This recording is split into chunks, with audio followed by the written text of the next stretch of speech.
ഒന്ന് ചിന്തിച്ചു നോക്ക്. നിന്നെ ആരെങ്കിലും കെട്ടിപ്പിടിച്ച് വിടാതെ നിൽക്കുകയാണെങ്കിൽ എന്തു തോന്നും? ഇതാണ് മോഹം. സ്നേഹം പറയും കെട്ടിപ്പിടിക്കൂ, ചുംബിക്കൂ, പക്ഷേ വിട്ടുമാറാൻ പഠിക്കൂ.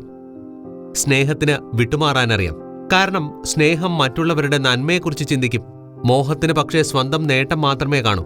അതുകൊണ്ട് അത് ഒട്ടിപ്പിടിക്കും. മാസത്തിൽ ഒരിക്കൽ കാണുന്നതിൽ എന്താണ് പ്രശ്നം? അതിന് അർത്ഥമുണ്ടാകണം.